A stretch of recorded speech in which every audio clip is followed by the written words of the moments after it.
Quels sont les problèmes de cette animation? Qu'est-ce qui fait que les mouvements de cette balle rebondissante sont intéressants à regarder ou pas? Et l'animation de cette balle-ci, qu'est-ce qui fait qu'elle est meilleure ou moins bonne? La première animation que je vous ai montrée date de 1926. C'est une trace importante car à ma connaissance, c'est un des plus vieux exemples historiques de ce qu'on appellerait aujourd'hui le motion design. Elle est réalisée par le studio des frères Fleischer, un studio qui a un peu disparu des mémoires aujourd'hui, on est d'accord, mais dans la première moitié du XXe siècle aux États-Unis, c'était un studio important et l'histoire de l'animation lui doit beaucoup d'avancées technologiques. Du coup, dans cette animation précise, mais également dans l'ensemble des animations du même type qu'ils ont produit en masse entre 1924 et 1938, le studio anticipe la révolution que va produire l'arrivée du son dans les cinémas, et donc il crée des petits films d'animation qui se terminent par une musique populaire de l'époque, dont on peut voir les paroles qui s'affichent à l'écran, avec une petite balle qui rebondit sur les mots au fur et à mesure qu'ils sont prononcés par le chanteur, pour que dans les cinémas, le public puisse chanter en chœur en même temps. Donc en fait, c'est une espèce de karaoké avant l'heure. Ce format, il va avoir un grand succès aux États-Unis et donc ils vont multiplier les animations. Et on voit au fur et à mesure que les années passent que l'animation de la balle est de plus en plus intéressante, c'est de plus en plus agréable à regarder. Au fur et à mesure que les animateurs, en étudiant le mouvement réel d'une balle qui rebondit dans la vraie vie, affinent et précisent leur compréhension de la gravité sur une sphère. On peut voir qu'en 1953, donc 30 ans après en gros, dans la deuxième animation que je vous ai montrée, qui est produite par un autre studio parce que Fleischer avait fermé entre-temps, de nouvelles techniques ont été introduites et la physionomie du mouvement de la balle a encore évolué. Quand on débute en motion design, se replonger dans des vieilles archives comme ça, c'est intéressant parce que ça force à analyser les solutions qu'ont mises en place les premiers animateurs, les pionniers d'animation, pour faire en sorte que le mouvement d'une balle rebondissante soit agréable à regarder, à une époque où personne n'avait jamais fait ça en fait. À une époque où on savait pas à quoi ça ressemblait, un bon rebond animé. Et heureusement pour nous, pour bénéficier de cette connaissance, on n'a pas besoin d'aller sur Internet Archive et regarder toutes les animations produites entre 1920 et 1950 pour y disséquer frame par frame et voir tout ce qui a pu évoluer, parce que tous ces enseignements qu'ont tirés les pionniers d'animation, ils nous sont largement parvenus à travers le livre The Illusion of Life, qui a été écrit par deux des plus grands animateurs de Disney, et qui est sorti en 1981. Vous en avez sans doute déjà entendu parler parce que le chapitre 3 du livre expose les 12 principes 12 Principles of Animation qui ont progressivement été mis au point chez Disney pour réaliser de bonnes animations, pour insuffler la vie dans une suite d'images fixes. Vous l'aurez compris avec les exemples du début que j'ai pas choisi au hasard, parce que même si vous n'animez que des traits, des formes et des textes, s'imprégner de ces principes est primordial pour obtenir une animation qui ressemble à ça plutôt qu'à ça. On va donc aujourd'hui parler du mouvement, c'est-à-dire du cœur de la discipline qui est véritablement le motion design, et mêler la théorie à la pratique en concevant progressivement, étape par étape, une animation de plus en plus intéressante et de plus en plus plaisante sur After Effects. C'est un tutoriel qui est vraiment fait pour être accessible aux débutants, mais même si vous êtes plus avancé, la théorie est quand même assez largement méconnue, et je vais être le plus complet possible sur les fonctionnalités un peu moins connues des éditeurs de graphiques d'After Effects, donc très franchement, quel que soit votre niveau, je pense que vous apprendrez forcément un truc colo. Afin de me concentrer vraiment sur le mouvement et sur ce qui est universellement utile et qui doit être connu par cœur quand on fait du motion design, j'ai isolé 6 principes sur les 12. Les 6 autres sont pas inintéressants, hein. Au contraire, je vous encourage vraiment à aller les regarder un peu de l'autre côté après. C'est juste que pour la plupart, ils concernent davantage l'animation traditionnelle, par exemple la différence entre le pose-to-pose et le straight-ahead. En fait, sur After Effects, on n'a que du post-pose, hein. Le fait de définir des images clés et puis que le logiciel crée des images intermédiaires, c'est littéralement ce qu'on fait sur After Effects. Donc on fait que du post-pose, on peut pas faire de straight ahead. Ça, c'est vraiment des termes d'animation traditionnelle. Il y en a certains que j'aurais pu inclure, hein, par exemple les actions secondaires ou l'exagération. C'est des principes qui peuvent être intéressants en motion design. Donc bon voilà, si vous voulez creuser les 6 autres, n'hésitez vraiment pas. Bref, j'ai assez parlé face caméra. On est parti donc pour créer cette animation qu'on va améliorer progressivement en étudiant les ralentissements, l'anticipation, la mise en scène, le timing, les arcs et le squash and stretch. Bon travail et mon courage. On se retrouve donc sur After Effects. J'ai ici créé une petite composition assez simple avec un fond un peu stylisé et puis une balle en noir et blanc que j'ai créé avec un peu de grain. Le projet est disponible gratuitement sur mon site, donc si ça vous intéresse, vous pourrez aller explorer tout ça vous-même. Nous, on va s'intéresser vraiment au mouvement. Donc voilà, j'ai ici ma balle que je vais pouvoir animer. Si vous avez déjà ouvert After Effects, vous devez savoir que pour animer, on va venir définir des images clés à différents endroits de l'animation et que la différence de valeur entre ces images clés va permettre au logiciel de calculer les valeurs intermédiaires entre elles et donc de générer un déplacement. Là, on voit que j'ai gardé ma position au centre au début de l'animation. Une seconde plus loin, je l'ai augmenté. Et on a donc un déplacement sur l'axe X qui est linéaire. C'est-à-dire qu'entre ma première image clé qui est à 0 secondes et ma dernière image clé qui est à 1 seconde, le logiciel ici, ce qu'il a simplement à faire, c'est à calculer la différence entre les deux valeurs, à la diviser par 30, et il n'y a plus qu'à prendre la position initiale, et à rajouter un 30e à chaque image par rapport à l'image précédente pour que la valeur en X de la balle augmente, et donc on ait un déplacement. Bon voilà, je sais que j'enfonce des portes ouvertes pour beaucoup de gens, mais c'est quand même très important d'être bien à l'aise sur le fondamental, qui est que le logiciel en fait il calcule en permanence des différences entre deux valeurs, que ce soit des valeurs de position, d'échelle, même de couleur, tout peut se décomposer en valeurs mathématiques, et donc le logiciel il va constamment manipuler les valeurs qu'on lui indique pour créer des valeurs intermédiaires. Ces valeurs intermédiaires, on peut les voir avec les petits traits là qu'on voit en pointillés sur la balle. Je sais pas si ça se voit très bien, mais quand on a le fond noir de la balle qui passe dessus, on voit bien ici là qu'on a plein de petits tics. Et en réalité, chacun de ces petits traits représente une position par laquelle va passer la balle. Donc là, comme je vous l'ai dit, c'est une division parfaite en 30e. Donc on n'a aucune variation. Chaque trait est à distance égale du précédent et du suivant. Et donc on a un mouvement qui est tout à fait brut. La balle commence sa course à la même vitesse qu'elle la termine. Et un mouvement brut comme ça, qui a aucune variation dans la vitesse, c'est pas très agréable à regarder. C'est une des premières déductions qu'ont fait les premiers animateurs. Et ça, c'est quand même assez simple à comprendre, parce que dans le monde réel, il y a assez peu d'éléments qui ont une vitesse absolument uniforme et qui n'ont pas de petit effet d'accélération quand ils commencent le mouvement et d'effet de décélération quand ils s'arrêtent. Là, vous voyez que je parle avec mes mains.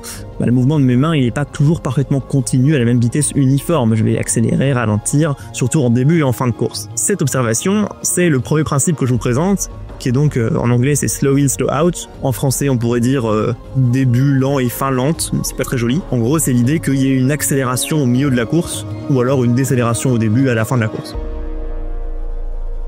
Donc pour appliquer ce premier principe à notre balle, déjà je vais allonger un peu la durée de l'animation, mais ici j'ai un mouvement qui est beaucoup trop petit, du coup ça rend le truc vraiment très lent. Donc je vais venir rallonger la trajectoire de la balle en indiquant par exemple ici une valeur de 450 au début et de 1540 à la fin. Voilà, maintenant qu'on a ça, on a notre première base. Je vais dans une nouvelle composition pour qu'on puisse à chaque fois bien voir l'évolution. Donc j'ai juste refait la même chose. Et donc pour venir créer cet effet de ralentissement au début et à la fin, je vais venir sélectionner mes deux images clés avec la souris comme ça, et cliquer ici sur l'icône de l'éditeur de graphiques. Alors les éditeurs de graphiques dans After Effects, parce qu'il y en a deux, ce sont donc les outils qui permettent de contrôler la manière dont After Effects va interpoler, donc va créer les images intermédiaires entre deux images clés que vous avez données vous. Et donc c'est un outil absolument fondamental, parce que c'est ça qui vous permet en fait de contrôler votre mouvement. C'est un peu l'essentiel de votre travail, on va dire. Donc moi ici je suis dans l'éditeur de vitesse, donc je vous invite à venir faire un clic droit dans cette zone là si jamais vous n'avez pas le même éditeur que moi, et à bien avoir les mêmes paramètres en gros, donc c'est-à-dire avoir l'éditeur de vitesse, et vérifier aussi bien que vous avez cette option là qui est cochée, donc le fait de voir les propriétés sélectionnées, sinon vous n'aurez rien d'affiché. Donc dans cet éditeur-ci, on voit qu'on a une représentation de la vitesse. Donc toutes les informations qui sont affichées ici sont en pixels par seconde. Bon ici c'est logique, la vitesse d'une animation de position, fatalement ça va être un déplacement dans l'espace, qui s'exprimera en pixels, c'est-à-dire donc dans mon espace 2D par seconde, parce que il avance dans le temps. Comme on voit qu'ici j'ai mon début à 0 secondes et ma fin à 2 secondes, on voit qu'on a d'entrée de jeu une vitesse de 545 pixels par seconde. Si je viens prendre mes deux images clés et que je les décale, on voit que mon graphique s'est déplacé. J'ai une vitesse de 0 pixels par seconde au début, puisqu'ici il se passe rien, puis 545 pixels par seconde sur toute cette zone-là. C'est là que mon mouvement opère, on le voit très clairement. Et vu que l'animation est linéaire, la courbe elle est complètement droite. Il n'y a aucune fluctuation. On a une vitesse constante de 545 pixels par seconde du début de l'animation jusqu'à la fin. Une fois que l'animation est terminée, on repasse brutalement à 0. On voit qu'ici la courbe est parfaitement verticale, donc il n'y a aucun ralentissement progressif, c'est vraiment brut. La balle s'arrête donc brutalement, puis ensuite elle n'a plus aucun mouvement jusqu'à la fin parce qu'on n'a absolument rien défini d'autre. Donc pour changer ça, on peut venir sélectionner une première image clé, et on voit ici qu'on peut venir apporter des modifications à l'image clé. Si vous sélectionnez le petit rectangle jaune, vous allez pouvoir déplacer votre image clé dans le temps.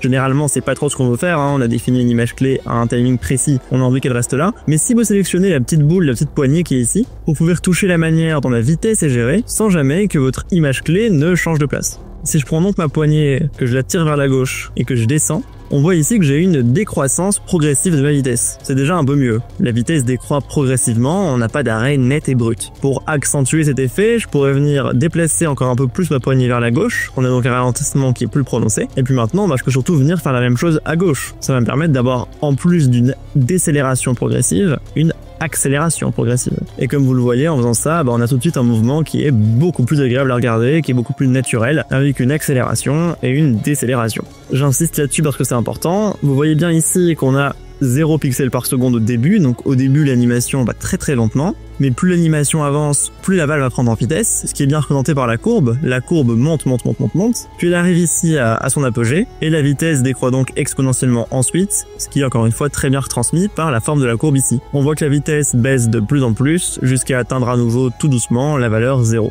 Si on regarde la position des images clés qui a été créée par After Effects, avec les petits traits là dont je vous avais parlé plus tôt, on a exactement la même lecture. C'est-à-dire que les premières images sont toutes très proches les unes des autres, parce que justement il y a très peu de vitesse, donc il y a très peu de déplacement, donc les images sont toutes serrées. Puis plus l'animation avance, plus les images commencent à s'écarter diamétralement. Là on voit déjà qu'il y a davantage d'écart qu'au tout début, et ensuite au centre ça va vachement vite, on voit qu'on a ici un point, un troisième point là, on arrive à peine à en distinguer un ou deux sur la boule, alors qu'au début on en avait des dizaines. Donc ça montre bien que la balle parcourt une grande distance, parce que l'intervalle entre les traits est de plus en plus dilaté. Et puis évidemment à la fin de l'animation, les traits se resserrent à nouveau de plus en plus, puisque la balle ralentit et finit par s'arrêter. Pour ressortir de l'éditeur graphique, je réappuie simplement dessus, et là on voit que nos images clés ont changé de forme. Avant c'était des espèces de petits losanges, là on a une forme un peu plus étrange. Alors généralement la forme que vous verrez, ça sera plutôt celle-là. Généralement pour aller plus vite, les gens quand ils ont une image clé qui est linéaire, comme ça, donc ça c'est les petits losanges qu'on avait au début, ils aiment bien sélectionner les images clés et appuyer sur F9 pour leur appliquer le lissage par défaut. C'est-à-dire en gros une accélération et une décélération pas très importante, qui est le paramètre de base d'After Effects. Vous pouvez faire la même chose en allant dans l'assistant d'image clé ici, et en allant chercher ici Easy Ease. Normalement c'est le raccourci F9 pour tout le monde, donc appuyez sur F9, ça va plus vite. Et donc comme je vous le disais, ce raccourci, il vient influencer l'entrée et la sortie de l'image clé. Alors c'est quoi une entrée et une sortie? Si je viens mettre une troisième image clé au centre, voilà, l'entrée ça va être l'influence qui va être définie à gauche. Donc l'influence en gros c'est à quel point est-ce que la poignée est loin ou pas.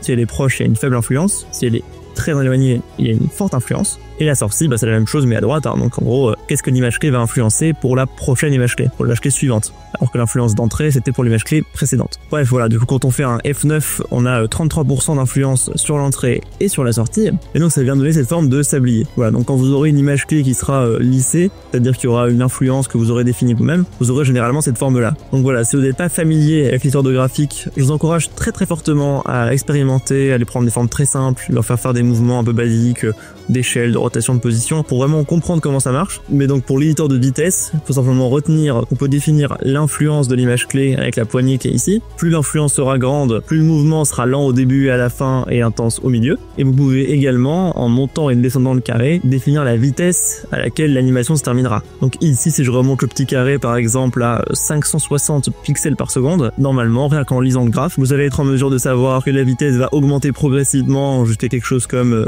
700 pixels par seconde, puis décroître légèrement, mais la vitesse sera toujours très importante, puisque quand la balle finira sa course, ce ne sera pas à une vitesse de 0 pixels par seconde qu'on aurait obtenu en déplaçant notre carré vers le bas, mais ça sera à une vitesse de 500 pixels seconde, donc l'arrêt sera très brutal et sera pas du tout naturel. Si vous souhaitez rentrer des valeurs précises, vous avez simplement à venir sélectionner l'image clé qui vous intéresse, à faire un clic droit dessus, à aller dans la vélocité, et là vous retrouvez donc les paramètres que je vous ai décrits, c'est-à-dire la vitesse d'entrée et de sortie, et le pourcentage d'influence. Ici c'est l'entrée en soi, et il n'y a aucune image clé à gauche, donc on peut mettre un peu ce qu'on veut. Par contre ici pour la sortie, donc ce que contrôle cette poignée là, comme influence je vais mettre 66, pour avoir un compromis, que ça soit assez dynamique sans être trop exagéré. Maintenant il ne me reste plus qu'à faire la même chose pour la deuxième image clé. Alors là pour le coup c'est l'inverse, c'est la sortie dont on peut ne pas se préoccuper. Dire ces paramètres là, ça définirait en fait la barre qu'il y aurait là s'il y avait une image clé après, mais il n'y a pas d'image clé après. Donc là quoi qu'on mette, ça ne change rien. Par contre, dans la vélocité en entrée, donc dans cette partie-là, ici, c'est important de mettre une vitesse de 0. Fatalement, on veut que ça s'arrête doucement. Et on va remettre la même influence de 66% pour avoir quelque chose de symétrique. Je rejoue l'animation et on a ceci. C'est déjà plus agréable que l'animation linéaire qu'on avait au début. On a fini pour les grandes bases de l'éditeur de vitesse, donc je suis à nouveau venu créer une nouvelle composition, puisqu'on va rajouter cette fois-ci le principe de l'anticipation. Ça, encore une fois, ça s'observe assez relativement dans la vie réelle, c'est tout simplement le fait que, avant de faire une action, la plupart des êtres vivants vont effectuer des mouvements préparatoires. L'exemple le plus parlant, c'est sans doute le golfeur qui va prendre de l'élan avec sa crosse avant de frapper la balle.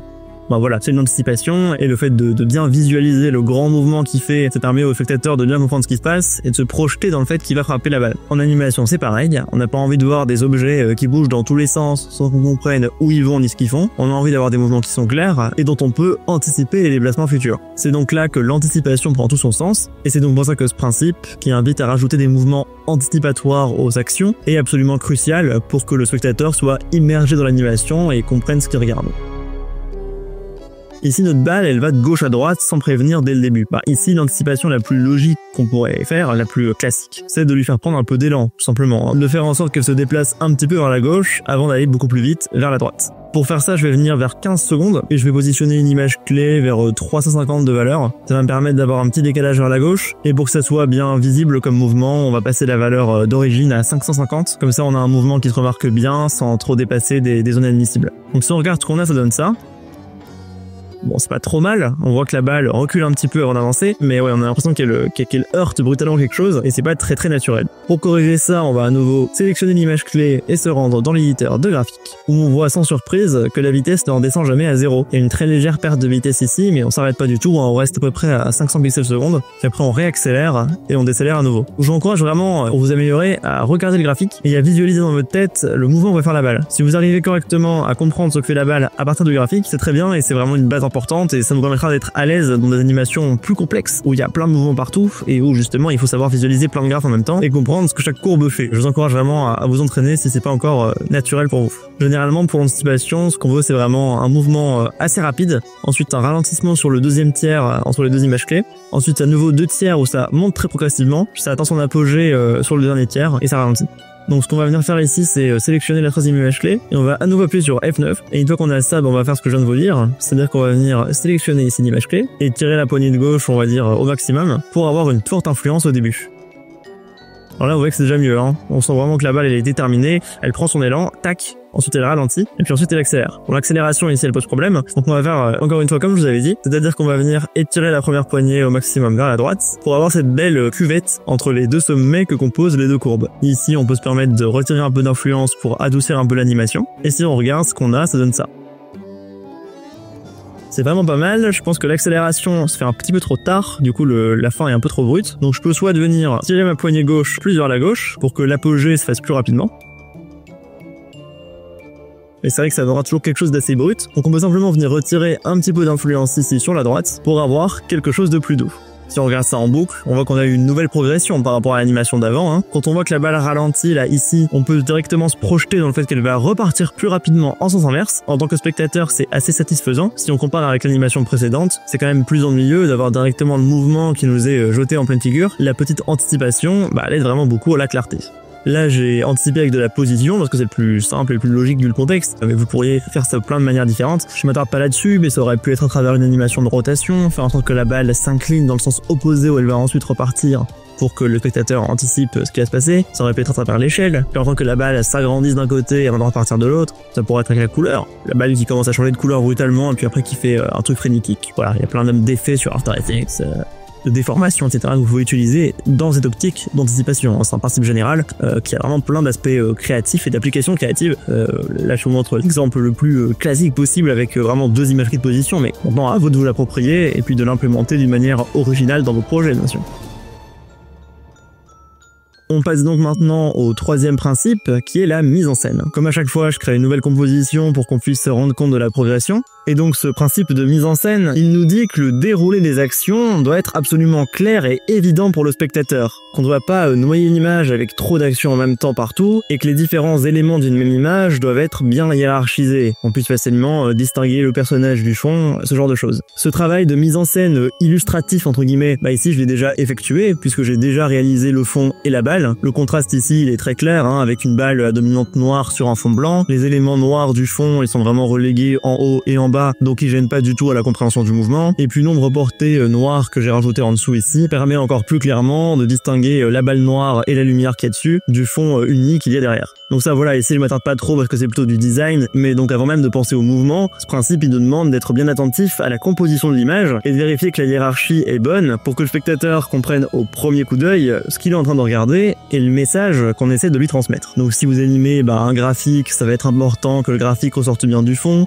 Si vous insistez sur une donnée précise, ça va être important que cette donnée soit d'une autre couleur ou qu'on zoome dessus. Si vous animez le texte d'un jingle, c'est important que le texte soit lisible directement, donc dans la plupart des cas qu'il soit dans une grosse police au milieu. Bref, je ferai peut-être une autre vidéo un jour sur le design et la composition pour le motion, mais une fois qu'on est sûr que les images fixes sont bien hiérarchisées, on peut s'intéresser à la mise en scène du mouvement, c'est-à-dire de faire en sorte que le spectateur puisse facilement comprendre les actions qui se déroulent devant ses yeux et qu'il puisse les suivre très aisément, ce qui passe par deux facteurs, l'anticipation, qu'on a déjà vu avant, et qui est vraiment très importante pour que le spectateur comprenne bien ce qui se passe, et puis le fait que le mouvement soit bien décomposé, c'est-à-dire de faire en sorte qu'on n'ait pas tout qui bouge de partout en même temps, et puis que si on anime quelque chose d'un peu plus complexe, que chaque sous-partie puisse s'animer individuellement. Si on prend cette fois-ci l'exemple d'un joueur de tennis de table qui s'apprête à renvoyer la balle, certes il va prendre son élan avec sa raquette pour l'attraper plus fort, mais tout son corps ne va pas bouger de manière complètement uniforme. Il va sans doute bouger le bassin, puis tourner un petit peu les bras vers l'arrière, déplier l'avant-bras pour avoir l'amplitude, éventuellement pivoter un peu son poignet pour mettre de l'effet ou j'en sais rien, et puis ensuite seulement frapper la balle en réenroulant et son poignet, et son bras, et son buste. Bon, si on devait faire une animation qui va vraiment insister sur les mouvements d'un joueur de tennis de table qui va servir, il faudrait qu'on ait le temps de percevoir et d'analyser chacun de ces petits gestes, ce qui passe par le fait de vraiment bien décomposer le mouvement du poignet, de l'avant-bras, du buste, du bassin, etc. pour que le spectateur ait bien le temps de s'en imprégner et de comprendre ce qui va se passer. Donc maintenant qu'on sait tout ça, on va l'appliquer à notre motion design. Ici, la balle, elle a d'anticipation, donc c'est bien, on comprend ce qu'elle va faire, mais on comprend pas nécessairement comment elle se retrouve là en premier lieu et ce qu'elle va faire après. Donc si on voulait vraiment se concentrer sur ce déplacement pour le rendre plus naturel et que le spectateur comprenne mieux ce qui va se passer, on pourrait tout simplement faire apparaître la balle au début du mouvement et la faire disparaître à la fin. Pour faire ça, je fais apparaître le paramètre d'échelle. Donc si vous n'aviez que la position d'afficher, vous pouvez faire Shift S pour également révéler l'échelle dans la timeline. Une fois qu'on a l'échelle d'afficher, on voit qu'elle est à 100%. La balle a donc sa taille normale. Si je vais au-dessus de 100, elle va être artificiellement grosse. Et si je descends, elle va rapetissir jusqu'à disparaître. Donc bref, 100% c'est l'état qu'on veut qu'elle atteigne à la fin du mouvement d'apparition. Donc je viens ici au tout début du déplacement, je vais venir mettre un chronomètre, comme ça le logiciel sait qu'à 2 secondes, l'échelle sera à 100%. Ensuite notre balle, on veut qu'elle apparaisse, donc on va se rendre au tout début de l'animation et on va venir passer l'échelle à 0%. Si on regarde, on a donc une apparition tout à fait linéaire de l'échelle, sans surprise. Fatalement, c'est pas du tout naturel, on se rappelle du premier principe qu'on a vu. Donc on va à nouveau ouvrir l'éditeur graphique, et donc là je vais en profiter pour vous montrer l'éditeur de valeur. Donc en effet, After Effects dispose de deux éditeurs différents, l'éditeur de vitesse, qu'on avait vu jusqu'à présent, et puis l'éditeur de valeur, qu'on va voir maintenant. Si vous souhaitez pouvoir agir sur un éditeur tout en visualisant quand même les données de l'autre éditeur, vous pouvez venir sélectionner ici, montrer le graphique de référence ou quelque chose comme ça, et si on coche, là on voit bien que j'ai l'éditeur de valeur sur lequel j'agis, mais j'ai quand même la ligne de mon éditeur de vitesse qui est là en référence au cas où j'en ai besoin pour mieux comprendre ce que je fais.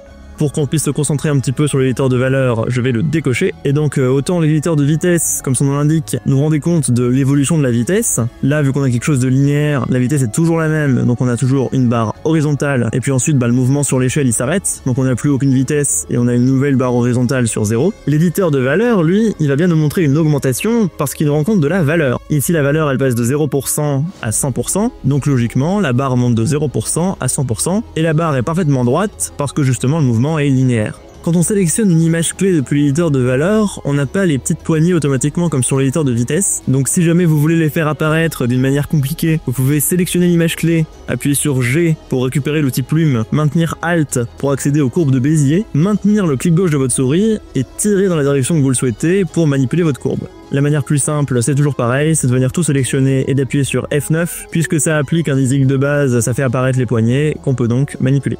Sur l'éditeur de vitesse, vous vous rappelez de la cloche que formait l'easing de base. On avait bien une vitesse de 0 au début, qui augmente progressivement jusqu'à l'apogée au milieu, et puis qui redescend doucement vers une vitesse de 0 sur la fin. L'éditeur de valeur, il nous donne exactement la même information, mais d'une manière différente. Ici, la valeur de base de l'échelle, c'est 0%. Donc on est bien représenté ici à 0%. Ensuite, sur ce petit tronçon-là, vu que la vitesse est faible, on voit que la courbe monte assez peu. Ensuite, sur toute cette partie-là, la vitesse est plus importante, donc la courbe monte plus vite, avant de s'adoucir et de s'aplatir un petit peu là à nouveau sur la fin, exactement comme l'animation de la balle, qui grandit beaucoup moins vite. Si je vous montre les deux éditeurs en même temps et que j'accentue encore plus le mouvement, c'est sans doute encore plus parlant, puisqu'on a bien ici dans l'éditeur de vitesse la forme qu'on a étudiée précédemment avec une vitesse qui connaît son apogée au milieu et puis qui s'arrête très progressivement. Et dans l'éditeur de valeur, c'est rendu avec cette courbe qui monte très progressivement, puis qui connaît une montée là très brutale sur seulement quelques frames, avant de retrouver une forme quasi horizontale vu que l'échelle n'augmente quasi plus. L'éditeur de valeur, je vous le montre ici sur l'échelle parce qu'il s'utilise pas sur la position. Là, si je sélectionne ici le mouvement qu'on a fait avant, vous voyez que même si on a mis un easing, j'ai pas accès aux courbes. Même si j'essaye de les faire apparaître avec l'outil plume, ça me donnera absolument rien. Ça, c'est parce que dans la position, il y a plusieurs valeurs en une. Il y a la position en X et la position en Y, qui sont représentées ici par les barres rouges et vertes. Si je voulais l'utiliser sur la position, il faudrait que je sépare les dimensions. Donc je fais clic droit sur la propriété et je fais ici, donc ce sera séparer les dimensions en français. Et donc là, je viens me retrouver avec la position en X et la position en Y, et seulement à ce moment-là, je pourrais les manipuler avec l'éditeur de valeur. Voilà, comme ça au moins si vous voulez utiliser l'éditeur de valeur sur des images clés de position, vous savez comment faire. Et donc si je reviens ici dans mon éditeur avec l'échelle, on se rend compte que l'éditeur de valeur, il a un avantage principal sur l'éditeur de vitesse, c'est qu'on peut non seulement tirer les poignets vers la gauche ou vers la droite, ça revient au même que faire ça et ça ici, comme ça voilà, vous vous rendez bien compte, mais on peut également monter les poignets. Là par exemple, si je forme cette espèce de courbe, déjà essayez de voir dans votre tête que va faire la balle. On voit ici qu'elle va monter progressivement et assez vite jusqu'à environ 50%, ensuite elle va se stabiliser pendant longtemps autour de 50%, et puis elle va à nouveau monter assez vite jusqu'à 100%, voilà, ça c'est tout ce qu'on peut dire de plus graphique. Tant que vous n'arrivez pas à lire ce genre de graphique en étant sûr de vous et très rapidement, continuez à vous entraîner. Bref, je reviens à mon animation, et donc grâce à cet éditeur, on a réussi à faire une animation en seulement 2 images clés qui nous en aurait nécessité 3 avec l'éditeur de vitesse. On aurait eu besoin de mettre une image clé à 0, d'ajuster la vitesse pour avoir quelque chose qui grandit vite plus qui ralentit, et à nouveau ajuster la vitesse pour avoir cette fois-ci quelque chose qui démarre très lentement et qui accélère exponentiellement. D'ailleurs, si on regarde ici dans le speed graph ce que ça donne, on voit que c'est quand même un peu le bazar, on n'a pas des belles courbes claires, et ça serait vraiment pas très intuitif de manipuler ça d'ici. Donc pour ce genre d'opération, tout le monde privilégiera l'éditeur de valeur, qui est quand même beaucoup plus simple à lire et surtout à manipuler. Un autre truc qu'on peut faire très facilement avec l'éditeur de valeur, qui serait beaucoup plus compliqué avec l'éditeur de vitesse, c'est un petit rebond avec du coup seulement 2 images clés et pas 3. Vous voyez qu'ici je peux prendre ma poignée et la monter plus haut que la valeur finale, donc en l'occurrence plus haut que 100%, et en faisant ça, la valeur va donc monter un petit peu au-dessus de 100% avant de redescendre. Je peux contrôler l'influence avec cette poignée-ci, et donc voilà, ça permet d'obtenir très rapidement ce genre de résultat avec juste 2 images clés. Là où, encore une fois, avec l'éditeur de vitesse, on comprend pas grand-chose, donc on aurait eu besoin d'une 3e image clé pour le rebond, ce qui n'est pas très pratique. Bref, pour notre animation à nous, je vais récupérer ma poignée et je vais maintenir Shift pour qu'elle s'accroche sur la ligne horizontale. Je vais faire de même avec l'autre image clé. Et ce qui marche bien généralement pour une animation d'apparition comme ça avec l'échelle, c'est de la faire apparaître très vite au début et qu'elle ralentisse progressivement sur toute l'animation. Donc pour ça, je prends la poignée de gauche, je la tire à 0 puisqu'on veut le début le plus rapide possible, et je vais faire l'inverse avec l'image clé du haut, je vais la tirer le plus loin possible puisqu'on veut le ralentissement le plus important possible. C'est pas trop mal, pour l'instant c'est exactement ce qu'on aurait pu faire avec l'éditeur de vitesse, mais ici l'éditeur de valeur, il va nous permettre d'accentuer la vitesse du début très facilement en venant sélectionner ici la poignée de la première image clé et en la montant pour qu'elle rejoigne l'autre. On peut complètement venir accentuer, voire écraser le mouvement avec ici une apparition qui est extrêmement rapide, on voit vraiment que la courbe elle jaillit et puis qui va vraiment ralentir exponentiellement sur toute la fin de l'animation. Encore une fois, avec l'éditeur de vitesse, ça aurait été très compliqué à faire. Dans l'autre cas, je pense que je vais simplement l'écraser à hauteur de 50%. Ça nous donne cette apparition que je trouve tout à fait satisfaisante. Voilà ce que ça donne avec l'animation complète. Et on peut donc maintenant passer à la disparition. Là, vous vous dites peut-être que 2 secondes d'apparition, c'est beaucoup trop long et ça déséquilibre l'animation. Vous auriez tout à fait raison, mais je le conçois dès le départ trop long volontairement pour pouvoir enchaîner correctement sur le principe du timing après, pour pouvoir corriger les problèmes. Donc voilà, on verra ça juste après. Pour la disparition, je tiens donc à la fin du mouvement à 4 secondes. Je dépose une image clé qui est donc toujours à 100%, parce qu'on veut pas que l'échelle varie pendant le mouvement. Et puis je vais venir repasser la valeur ici à 0% au bout de 6 secondes, puisque c'est le moment sur lequel on voudra que la balle ait disparu. Quand on a fait ça, je vais à nouveau venir sélectionner mes images clés ici. On peut déjà essayer de reproduire symétriquement ce qu'on avait fait juste avant. Ici, ça va être l'inverse. On va vouloir que la balle disparaisse de plus en plus vite. Donc ici, on va venir tirer la poignée au maximum, puisqu'on veut que ça soit très ralenti au début. Et la dernière, on va la coller complètement et la monter un petit peu jusqu'à 50% comme l'autre, afin d'avoir une disparition qui soit bien dynamique. Si on regarde tout, c'est pas trop mal. On suit bien la logique de ce qui se passe. La balle apparaît, elle prend son élan, elle va vers la droite, elle disparaît. Maintenant, il manque peut-être un peu d'anticipation sur sa disparition, puisque là, elle rétrécit comme si une force maléfique agissait sur elle, alors que si c'est la balle la protagoniste de la scène, ce serait plus satisfaisant qu'on a l'impression qu'elle utilise ses propres forces pour disparaître, et pour faire ça, on va pas se casser la tête, on va à nouveau utiliser de l'anticipation. Sorbon, on pourrait essayer de le faire ici dans l'éditeur de valeur, en montant un petit peu cette courbe-là pour créer une augmentation de la valeur, et puis ensuite avoir la même chute. Malheureusement, on va quand même être un petit peu limité dans nos capacités par rapport à ce qu'on pourrait faire avec une troisième image clé. Donc pour garder vraiment cet effet dynamique sur la fin de la disparition, tout en gardant le contrôle sur le design de l'anticipation, je vais plutôt venir rajouter une image clé. Donc je vais venir la mettre 15 secondes plus loin, comme ce qu'on avait fait ici. Donc en reprenant l'easing qu'on avait fait avant, je me mets à 15 secondes. On va venir définir par exemple une valeur de 115%. Comme ça, on a un grossissement qui se remarque sans pour autant prendre tout l'écran. Je sélectionne toutes les images clés, je viens dans l'éditeur de graphique, et là toute la partie qui est à droite, elle me convient très bien, c'est la disparition qu'on avait fait juste avant. Je vais simplement m'assurer ici que la barre est bien horizontale en la sélectionnant et en appuyant sur Shift. Voilà, comme ça c'est mieux. Et donc ici à gauche, on va faire une anticipation exactement de la même manière que ce qu'on avait fait pour la position à l'étape précédente, c'est-à-dire qu'on va vouloir que l'accélération soit à son apogée dans le premier tiers, pour qu'ensuite ça puisse décélérer dans le deuxième tiers, pour que cette décélération progressive qui aura eu lieu dans les deux derniers tiers puisse laisser place au mouvement inverse qui va lui s'accélérer. C'est exactement comme quand on lance une balle en l'air, quand on lance une balle au début, la force qu'on lui a donnée est plus importante que la gravité, donc elle monte assez vite. Ensuite, plus le temps passe, moins la force qu'on a impulsée est présente, donc elle ralentit, il y a une décélération. Ensuite, l'énergie qu'on lui avait donnée est complètement consumée, donc c'est la gravité qui va agir, et la pomme qu'on aura lancée va commencer à descendre, et plus elle va continuer à descendre, plus la gravité va s'auto-entretenir, et plus elle va accélérer sa chute. Et là c'est pareil, quand on conçoit une anticipation, c'est toujours sur ce même principe de décélération, accélération. Donc concrètement ici je vais venir prendre ma poignée et je vais la mettre au maximum vers la gauche vu que j'ai envie d'avoir une forte décélération. Et ma poignée du bas, je vais venir la positionner par ici, de sorte qu'on ait bien le mouvement le plus intense autour du premier tiers. On peut jouer l'animation. Et c'est un résultat qui me paraît tout à fait satisfaisant. On a bien ici la balle qui gagne de l'énergie, qui prend son élan, puis qui ralentit et qui accélère de plus en plus vite dans le mouvement inverse. Voilà donc pour la mise en scène. On a donc bien mis en valeur notre balle et centré l'attention sur son mouvement de gauche à droite en l'accompagnant d'une apparition et d'une disparition qui aide le spectateur à comprendre ce qui va se passer. Maintenant, le gros problème là qui saute aux yeux évidemment, c'est le timing. L'effet d'apparition et de disparition est beaucoup trop long et du coup, vu qu'ils sont aussi longs que les déplacements du milieu, on sait plus très bien ce qui est vraiment important et tout paraît un peu fade puisque tout a la même durée. Ça nous emmène donc merveilleusement bien sur notre quatrième principe qui est le timing. C'est presque comme si ça avait été réfléchi à l'avance. On se retrouve donc dans une nouvelle composition pour implémenter ce nouveau principe qui est donc le timing. Le timing, c'est pas très compliqué à comprendre, ça découle en fait du principe précédent, c'est l'idée que plus un objet parcourt de distance entre deux images, plus il va vite. Ça on l'avait déjà vu avant, je vous en avais fait la démonstration avec les petits traits là sur la balle, où on voyait qu'avec une accélération très forte au milieu, les traits étaient très espacés, alors qu'avec les ralentissements au début à la fin, les traits étaient quasiment collés. Et c'est donc l'idée que la variation entre des images très éloignées et très proches crée une animation plus dynamique et aide dans la communication. Pourquoi ?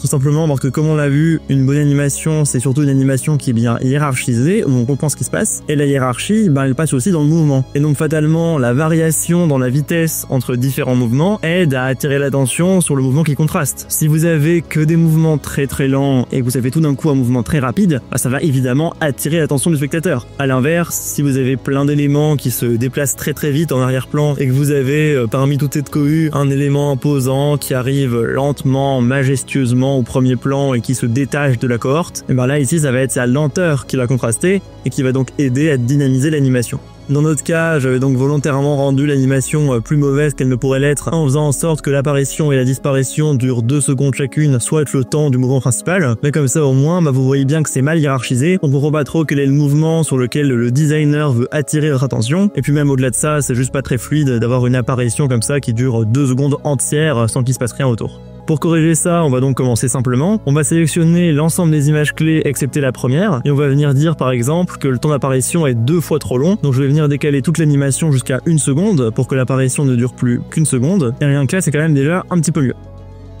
On va faire la même chose sur la disparition, on veut qu'elle dure qu'une seconde, donc comme elle commence à 3 secondes, on va vouloir qu'elle se termine à 4 secondes. Mais là du coup on a un rétrécissement un petit peu trop rapide avec l'anticipation en plus, là ça va un peu trop vite, pour le coup c'est plus assez clair. Donc je vais venir sélectionner les 2 premières images clés, et je vais venir les décaler de 5 images vers la gauche, comme ça l'animation d'agrandissement pourra se superposer au déplacement de gauche à droite, ça va permettre de fluidifier un petit peu l'ensemble, et de donner davantage de temps au rétrécissement. En regardant tout ça, j'ai l'impression que l'apparition est encore un petit peu trop longue, donc je vais à nouveau tout sélectionner, me rendre à 20 secondes et décaler tout à cet endroit-là. Ouais, ça me convient bien, je pense que c'est mieux. Alors maintenant, autant je pense que c'est important de garder un contraste entre la vitesse de l'apparition et de la disparition et la vitesse du grand mouvement, mais je pense quand même que le mouvement est un chouille trop long et que l'anticipation va trop vite par rapport à la vitesse du mouvement final. Pour corriger ça, rien de plus simple, on va venir augmenter un petit peu la durée de l'anticipation. Donc à la place de la faire se terminer après 15 images, on va la faire se terminer après 20 images. Tac, ok, c'est déjà un petit peu mieux. Il n'y a plus que la disparition de la fin qui me dérange encore, je pense qu'elle est trop rapide. Donc pour corriger ça, ça va être tout simple, je vais simplement venir prendre les 2 dernières images clés, et je vais venir les déplacer de 5 images vers la droite, ce qui permet de ralentir un petit peu la disparition, et je pense qu'on est vraiment bien. Par rapport à ce qu'on avait au départ, ça n'a plus aucun rapport, c'est beaucoup plus lisible et beaucoup plus dynamique, bref, on a fait du bon travail. Le 5e principe qu'on voit, ce sont donc les arcs. Quand on parle d'arc, on parle pas de tir à l'arc, hein, bien sûr, on parle de l'arc en géométrie, donc en gros d'une courbe. Ce principe, il nous dit quoi? Il nous dit que dans la nature, il y a extrêmement peu d'êtres qui ont un mouvement rectiligne, que ça soit une diagonale, de l'horizontale, de la verticale. Et ça, vous pouvez l'observer un peu partout, que ça soit le battement d'aile d'un oiseau ou alors la nage d'un poisson, ça sera quasiment toujours des trajectoires en arc de cercle. À part certains insectes ou le mouvement du pivert quand il pique, je sais pas comment on dit ça, dans un arbre, il y a quand même très peu de mouvements dans la nature qui sont parfaitement robotiques, rectilignes, uniformes. Et donc une animation avec que des lignes droites et des angles partout, elle paraîtra vite assez rigide, assez robotique, et donc au final pas très naturelle et donc pas très plaisante. Comment est-ce qu'on peut implémenter ça concrètement en motion design? Déjà tout simplement justement sur les angles. Si ici je viens rallonger mon animation, donc je décale mes images clés de fin, et qu'on dit qu'au bout d'une seconde la balle doit monter pour disparaître, avoir un angle droit comme ça va pas être naturel du tout. C'est naturel si vous animez évidemment une balle qui passe à travers un conduit ou à travers ce genre de truc très mécanique en fait, artificiel. Mais si on considère que la balle agit d'elle-même, c'est très bizarre comme manière de se déplacer. Même en retravaillant la vitesse, on aurait du mal à retirer cette impression robotique. Je peux faire un easing comme ça éventuellement, pour donner l'impression que la balle s'arrête et puis change de direction comme si elle venait de se rendre compte qu'elle était perdue. Mais si je veux donner l'impression qu'elle prend un virage ou quelque chose comme ça sans s'arrêter, ça fait très mécanique d'avoir un angle droit comme ça. On a presque l'impression qu'elle se cogne contre un mur. Je vais donc vous montrer comment on peut corriger ça, mais avant ça, je vais vous montrer ce que j'ai fait pour avoir un changement de direction dans l'animation, tout en gardant seulement 2 poignées pour l'ajuster, et sans avoir le ralentissement qu'on aurait avec une image clé lissée comme ça. Donc voilà, là je reviens sur l'éditeur de vitesse. Comme je vous l'avais dit avant, les 2 éditeurs, ils ont leurs avantages et leurs inconvénients. Moi, personnellement, l'éditeur avec lequel je suis de base, c'est l'éditeur de vitesse. Après, je vais souvent dans l'éditeur de valeur si je dois faire des choses un peu plus compliquées, comme ce que je vous avais montré précédemment. Et là, c'est totalement l'inverse. Les 2 ont leurs avantages et leurs inconvénients, leurs spécificités. Testez un peu, trouvez celui qui vous convient le mieux. Mais dans tous les cas, au début, entraînez-vous à fond à lire des graphiques, que ce soit avec l'éditeur de vitesse ou avec l'éditeur de valeur. Vous en aurez dans tous les cas besoin. On peut pas utiliser tout le temps à 100% que l'un ou que l'autre. En tout cas, c'est pas très pratique. Donc voilà, je vous encourage à le faire. Là, pour ma démonstration, on va donc rester sur l'éditeur de vitesse. Bref, il va souvent y avoir des cas comme ça où vous voulez précisément contrôler le tracé d'un objet. Vous allez donc mettre plusieurs images clés, comme ici, on en a une au début, une sur le changement de direction et une à l'arrivée. Mais ça vous crée systématiquement un stop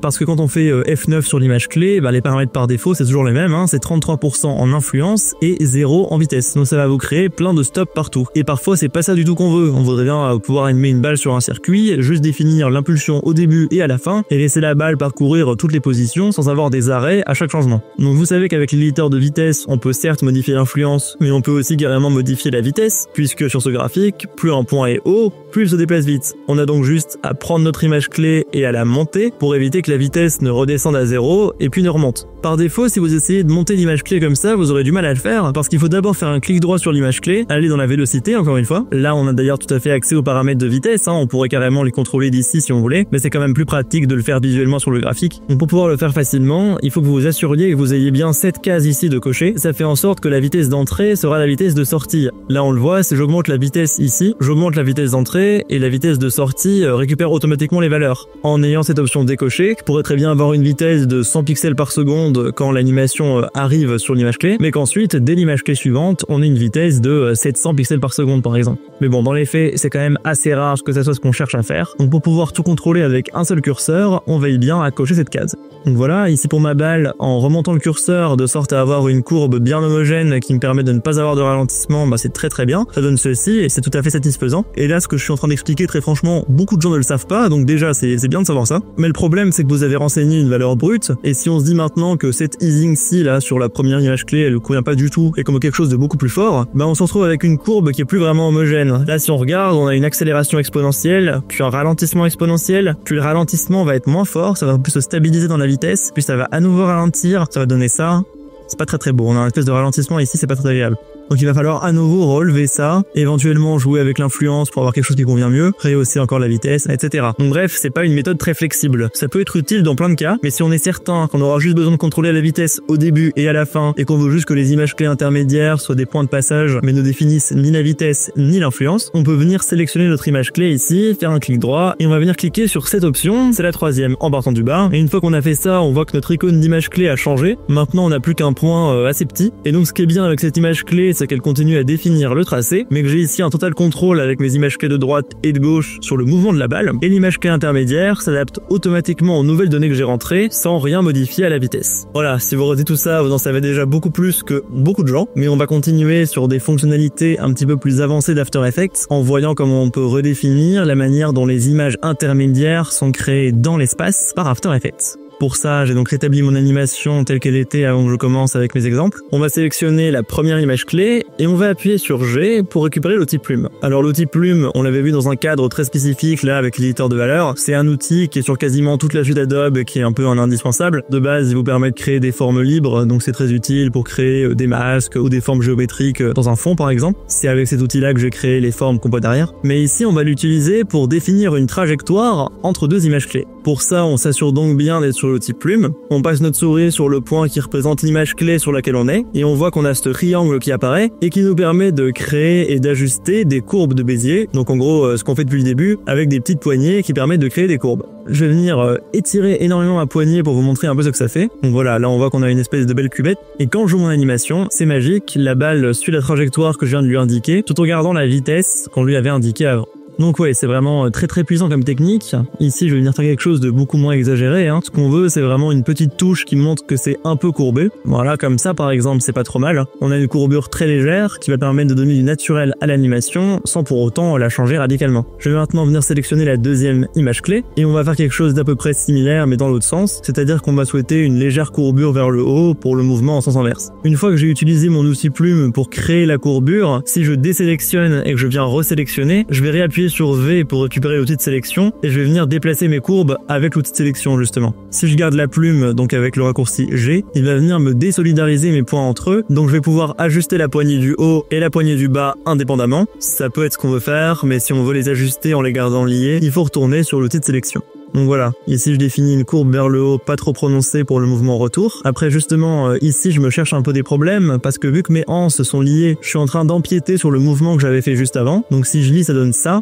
On a ici un mouvement beaucoup trop exagéré parce qu'en définissant mon mouvement vers le haut, j'ai rajouté un mouvement dans l'autre sens ici qui n'était pas nécessaire. Donc pour corriger ça, j'ai deux possibilités. Soit je viens justement réappuyer sur G pour désolidariser les poignées, et ici je vais venir la réajuster dans le sens du premier mouvement, donc quelque chose comme ça. C'est pas mal du tout. Ce qu'on aurait pu aussi faire, c'est ne pas toucher du tout à cette image clé. Comme ça, le premier mouvement dépend uniquement de la première image clé. Et on viendrait donc définir notre mouvement retour grâce à la troisième image clé. Hop, comme ça, tout simplement. Et de cette manière-là, on n'a pas du tout touché à l'image clé entre les deux. Donc on n'a pas besoin de vérifier qu'une des deux branches n'empiète pas sur l'autre. Avec une trajectoire un peu courbée, voilà à quoi ressemble notre animation. L'animation précédente ne posait pas de problème grave, mais souvent créer des courbures, ça permet quand même de fluidifier les trajectoires, et c'est particulièrement le cas quand on a vraiment des virages. Là ici, bon, il y a juste un mouvement en ligne droite avec un peu d'anticipation, donc ça pourrait être un choix tout à fait défendable de garder quelque chose de parfaitement rectiligne, mais de manière générale, c'est quand même plus élégant avec un petit peu de courbure. Ici, on peut également courber vers le haut. Pour de l'anticipation, c'est plus sobre, vu qu'on n'a pas l'impression que la balle fait une spirale. Donc pour cette étape-ci, ça sera notre version finale, mais au moins vous aurez eu différentes possibilités. Et dans le fichier source qui vient avec le tutoriel, vous trouverez également cette animation, beaucoup plus courbée. Vous y reconnaîtrez sans surprise deux semi-images clés qui permettent de bien définir la trajectoire tout en gardant une vitesse facile à maîtriser. Et vous pourrez, j'espère, vous rendre compte de l'intérêt de tous les principes qu'on a vus, avec un peu d'anticipation, de mise en scène et de timing, puisque cette variante-ci, où j'ai rajouté un petit ralentissement ralentissement au milieu est tout de même beaucoup plus dynamique que ce qu'on avait juste avant.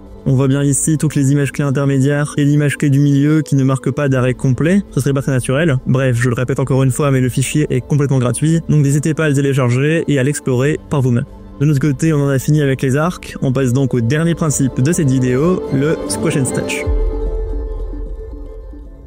Dans la liste des autres principes, celui-ci c'est le premier, et comme les autres, il découle assez largement de l'observation du réel. En l'occurrence, l'observation que dans le réel, les objets mous ont tendance à subir une déformation lorsqu'une force s'exerce sur eux. Cette force, ça peut être la gravité, quand ils s'écrasent au sol et qu'ils rebondissent, ça peut être les frottements de l'air, si l'objet court très vite d'un endroit à un autre, ça peut être un choc, si c'est par exemple une balle qui se fait renvoyer par une raquette, etc., etc., la liste est longue. Mais le fait est que la plupart des mammifères, et donc les humains, on est quand même constitués pour beaucoup de parties qui sont aussi molles, que ce soit les organes, la peau, la graisse, les muscles au repos. En dehors du squelette, on est quand même assez mou. Et donc, quand on va animer un personnage, on va avoir tendance à exagérer ça, ce qui passe par deux déformations. En anglais, elle s'appelle donc le squash et le stretch. On pourrait traduire ça par aplatissement et étirement. En gros, c'est fait que quand une balle va tomber par terre, la frame où elle va être vraiment sur le sol va être extrêmement écrasée. Je crois pas que j'ai une balle ici, mais je peux réquisitionner ce poro dans mon décor pour servir de cobaye. Donc je disais, en animation traditionnelle, quand une balle en mousse est au sol, la frame où elle est au sol, elle va vraiment être très écrasée comme ça. Et puis quand sa chute va à nouveau s'accélérer, la balle va avoir tendance à être étirée comme ça, dans le sens de la longueur, pour accentuer justement la chute ou le rebond. Donc cette opposition entre squash, aplatissement, et stretch, étirement, ce sont les deux grandes déformations qu'on utilise pour exagérer la physique des corps en animation, et pour que les mouvements ou les impacts soient donc compris plus facilement par le public, et que l'animation soit donc davantage plaisante. Chez Disney, pour que tout le monde comprenne bien le principe, ils utilisaient un sac de farine comme image. Si on imagine un sac fermé avec de la farine à l'intérieur, et que le sac tombe, au moment de l'impact, la farine va beaucoup se tasser au fond et le sac va être tout aplati. A l'inverse, avant de tomber, si on imagine qu'on jette un gros sac de farine de très très haut, eh bien les frottements de l'air sur les côtés vont faire en sorte que le sac va être très étiré et va donc être tout en longueur. Quand on comprend ce principe et qu'on arrive à déformer des sacs de farine, après on peut facilement le transposer sur d'autres objets en fait. Il faut juste garder en tête que la quantité de squash and stretch qu'on va venir mettre dans l'objet qu'on anime va donner beaucoup d'informations sur la physique de l'objet. Un personnage ou un objet à qui on applique beaucoup de squash and stretch, donc vraiment beaucoup de déformations, beaucoup d'étirements et beaucoup d'aplatissement, il pourra paraître un peu grassouillé, un peu mou, un peu spongieux, ça dépend vraiment de l'objet qu'on anime. À l'inverse, un corps avec très peu, voire pas du tout de squash and stretch paraîtra très dur, très solide, voire très métallique. Donc quand on conçoit un objet, c'est important de réfléchir en amont à la physique qu'on veut lui donner pour qu'on sache à quel point on va le déformer ou pas. Mais il y a une règle importante avec le squash and stretch, c'est que le volume du corps ne varie pas.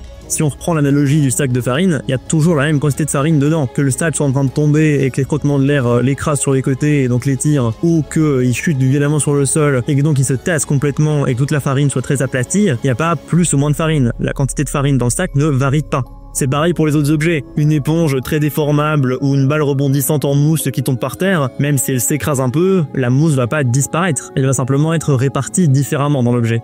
Donc ça c'est vraiment les points théoriques super importants à garder en tête. Après c'est vrai que le squash and stretch ça peut vite donner une ambiance un peu cartoon à une animation. Parfois c'est ce qu'on veut et c'est super, on peut en mettre beaucoup. Parfois au contraire c'est pas ce qu'on veut. À ce moment-là c'est souvent parce qu'on est dans des designs justement qui sont très élégants avec des sphères en verre et ce genre de choses qui effectivement dans la vraie vie seraient très cassants et ne seraient pas déformés comme ça comme une balle en mousse. Bon là à ce moment-là oui ça serait une erreur de mettre du squash and stretch parce que ça contredit la physique et le design de l'objet. On va donc attaquer sur After Effects. Je vais encore créer une nouvelle composition avec ce qu'on avait fait juste avant. La première question qu'il faut se poser ici, c'est quelles sont les déformations qui vont agir sur notre balle. Ici, on va n'avoir que les frottements de l'air parce que la balle ne heurte aucun obstacle. Par conséquent, on n'aura que du stretch, que de l'étirement. On n'a aucun aplatissement, aucun écrasement à lui faire subir vu qu'elle ne heurte rien. Ensuite, vu que ce sont les frottements de l'air qui jouent, plus le corps se déplace vite, plus ils sont importants. Ici, notre déplacement, il est uniquement sur la position. L'échelle, on peut pas faire de squash and stretch dessus, ça n'aurait aucun sens, c'est déjà une déformation. Donc on peut la laisser complètement de côté et on va donc s'intéresser à notre position. Si on reprend nos images clés et qu'on regarde notre graphe, on voit qu'on est à l'arrêt ici, ensuite ça accélère un petit peu, ensuite on est à nouveau à l'arrêt, ensuite on a une grosse accélération et ensuite on retourne à nouveau à l'arrêt. Donc logiquement, les frottements de l'air vont agir surtout en haut et en bas, donc on va venir les tirer non pas de haut en bas, mais de gauche à droite. Pour que tout soit naturel, il faudra donc une valeur nulle au début, puis une déformation légère ici, puis à nouveau une valeur nulle, puis une déformation un peu plus forte ici, et puis à nouveau une valeur nulle. Pour aplatir, écraser, étirer une balle, le paramètre le plus utile qu'on peut utiliser, c'est l'échelle. Sur le paramètre d'échelle, vous avez ici un petit chaînon. Tant qu'il est coché, l'échelle elle est uniforme, donc peu importe la valeur que je modifie, je vais affecter à la fois la longueur et la largeur de mon objet, mais si je décoche la chaîne, je peux agir indépendamment sur la largeur et sur la hauteur. Le problème, c'est qu'ici on a déjà une animation d'échelle. Alors bon, théoriquement, ça serait faisable de mélanger notre animation avec le Gaussian stretch en calculant toutes les valeurs à chaque fois, et franchement, ça n'a aucun intérêt. Donc ce qu'on va faire plutôt, c'est venir appliquer l'effet transformation au calque. Moi ici, du coup, c'est transform, mais vous, ça sera transformation. Une fois qu'on a notre effet, on va le renommer pour que son utilité soit bien claire. Donc pour ça, je le sélectionne, j'appuie sur Entrée, et je vais venir donc le nommer Squash and Stretch. Hop, là, comme promis, on a bien récupéré tous les paramètres de base. Et on a donc ici l'échelle. Donc vous pouvez décocher ici échelle uniforme. Et vous aurez bien ici la hauteur d'échelle et la largeur d'échelle. Donc c'est parfait, on peut commencer à mettre des chronomètres. Nous, ce qui va nous intéresser, comme j'ai expliqué plus tôt, c'est la largeur de l'échelle. On va donc se positionner au début du mouvement de la balle et mettre une première image clé. Ensuite, on met une nouvelle image clé quand l'anticipation est terminée et une dernière à la fin du mouvement. Donc là, c'est bien beau, on a défini tous les moments où la balle est à l'arrêt, donc tous les moments où il n'y aura pas de déformation. Maintenant, il faut encore définir une image clé sur les endroits où il y aura une déformation. Pour ça, on va venir récupérer nos images clés de position, afficher l'éditeur graphique, et là, pour le coup, bah voilà, je vous disais qu'il y avait des avantages et des inconvénients aux deux éditeurs.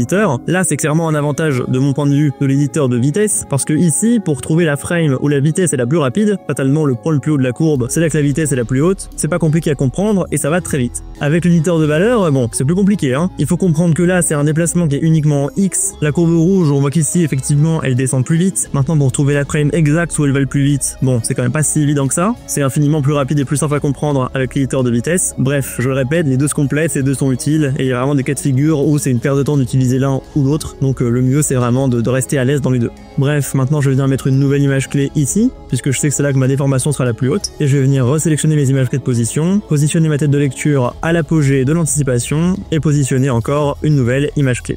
On a donc bien ici 3 images clés qui seront nulles, qui correspondent à la position fixe de la balle, et puis 2 images clés qui auront une valeur positive, qui correspond au moment où la balle est en mouvement.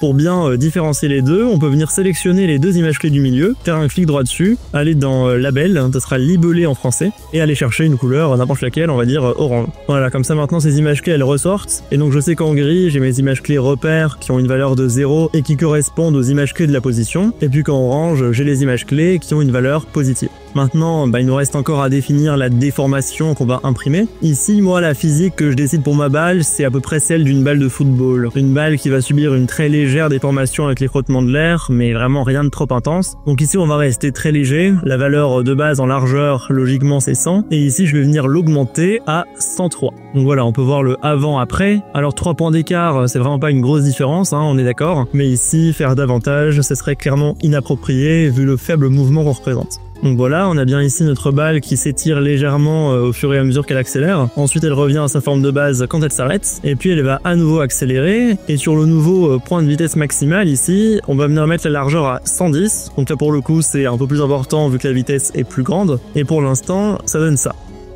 Alors c'est pas très concluant, on est d'accord, et c'est en partie parce qu'on s'est pas encore occupé de gérer la vitesse, c'est ce qu'on va faire évidemment maintenant. Je vais sélectionner toutes les images clés, je vais appuyer sur F9 pour leur donner le lissage par défaut, je retourne dans l'éditeur de vitesse, et là on voit qu'on a des données négatives dans cet éditeur. Vu qu'ici on ne travaille plus avec des données de position, le graphique n'exprime plus des pixels par seconde, mais des unités par seconde, et donc lorsque ces unités baissent, comme ici, lorsqu'on passe de 103 à 100, il nous l'indique sous la forme d'une vitesse négative. Ici, nous, on sait que c'est le point où la vitesse va être la plus forte dans cette partie de l'animation. Donc on va venir rétracter complètement ces poignées-là pour que la vitesse soit la plus haute possible sans aucun ralentissement à cet endroit-là. Et on va venir faire de même avec ces images clés-là. Donc on prend les poignées et on les tire au maximum vers la gauche et celle-ci vers la droite pour que donc la déformation augmente exponentiellement jusqu'à cette image-là et qu'ensuite elle ralentisse tout doucement jusque-là. Pour ici, c'est pareil, c'est sur cette image-là que la déformation doit être la plus importante. On va donc prendre l'image clé, la rétracter au maximum, avoir la plus grosse accélération possible là, et voilà ce que ça donne. il y a une règle que je vous ai donnée que j'ai pas du tout respectée. Cette règle, c'était le sac de farine. L'idée que ce sac de farine, peu importe qu'il soit en train de voler, de s'écraser par terre ou de chuter du 8e étage, la quantité de farine ne varie pas. Or ici, qu'est-ce qu'on a fait? On a rajouté de la largeur dans la balle sans réduire sa hauteur. Et ça, ça ne va pas du tout. Dans la physique de l'objet, ça va toujours être la répartition de sa matière qui va changer, mais la quantité de matière en elle-même ne changera jamais. Là, c'est pareil, et on va devoir donc retirer en hauteur tout ce qu'on aura ajouté en largeur.